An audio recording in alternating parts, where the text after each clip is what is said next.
Yep. Alright, my name's Angelica Moreno, and today I will be talking about the economic ideologies. There are three main economic ideologies: the centrally planned economy, the mixed economy, and the free market economy. The first one I'm going to be talking about is the centrally planned economy, the one that is based on the ideas of Karl Marx. Some of the advantages that are shown by the centrally planned economy are that the government does outline all the priorities for the country. So this includes infrastructure, social security, and healthcare. Something that the free market might not actually include because it doesn't directly benefit them. It also prevents the exploitation of the working class, which was a large concern of Karl Marx. And it also provides industry regulation, such as having the Food and Drug Administration make sure that all the food and all the services that we receive are up to standard. And it also prevents monopolies from forming, such as having one General Motor or one big car company buy out all the smaller ones and then be able to dictate all the prices. It also encourages stability and distribution of wealth equally, which means that everyone in all the citizens of a country will receive goods and services across the board. Some of the disadvantages is the government controls and owns the land, capital, and labor, which means that they're in charge of absolutely everything. So that does involve a lot of government corruption. In case one government official receives too much power, they have the ability to completely destabilize the overall economy. And they are also unable to quickly adapt to supply and demand. So for example, if there is one crop that all the farmers are forced to grow, such as rice, and for some reason there is a drought, then all of the yield will no longer be accessible, and then there will be a shortage for everyone. Some of the similarities between a centrally planned economy and a mixed economy are that there are government regulations on goods and services, and government protects the producers and consumers, such as having the Food and Drug Administration make sure that all the medicines that we're putting into our body will actually not harm us and help us. Some of the differences are that consumers have little to no choice in products. So, for example, if consumers would like a certain style of clothing and the government doesn't see that as absolutely necessary, then they will not produce it. There's also no competition, so there is no drive for innovation. So companies such as Apple, which pride themselves on being innovative, would no longer be able to access that. And the government sets prices for goods and services, which can lead to inflation. The second type of economy is a mixed economy. That's the one that is used by most countries around the world to this day.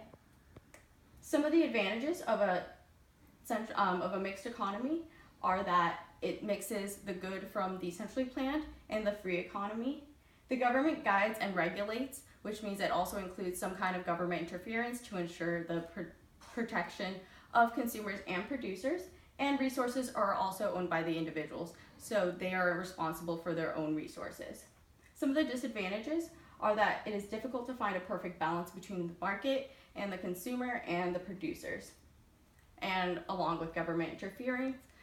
Another main disadvantage is that the government can affect the innovation. So much like I was saying before about Apple, the government can actually harm that because they will be much more likely to regulate that to ensure that it's an equal playing field. Some of the similarities between the mixed economy and the centrally planned are that there is government regulation. So the government does play a role in ensuring that there is some kind of balance created. And the free market is also, there's individuals that own the resources, much like the free market. The main differences between a mixed economy and a centrally planned one is that consumers have more purchasing power, so they have more strength in being able to decide what goes into the general market. And the free market, some of the differences between that and the mix is that the government intervention in industry monopolies, whereas free market, they have no government intervention, so one sole company can decide to buy out all the smaller ones and create a larger monopoly. The third one we're going to be talking about is the free market economy, which is based on the ideas of Friedrich von Hayek. And some of the advantages of this are that it is consumer driven based on supply and demand. So if one style of clothing, for example, is in high demand, then supply will go ahead and meet that. And then there is limited government involvement, so there isn't as much regulation. And the competition created by a free market leads to innovation. For example, all the different companies that are now involved in technology, they're kind of racing each other to make sure they can create the best product out there for consumers, which leads to a variety of options tailored to different markets. Some of the disadvantages are that no major government regulation means that there's no one to protect the consumer from potentially harmful or dangerous chemicals, and there's also no government interference in terms of services, so there might not be sufficient healthcare or might not be appropriate for that specific market.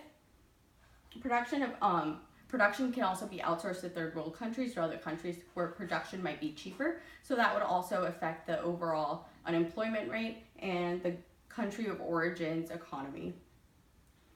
The buying and selling of goods and services and employment is driven by self-interest, so a couple of larger companies can control absolutely everything about a government's economy.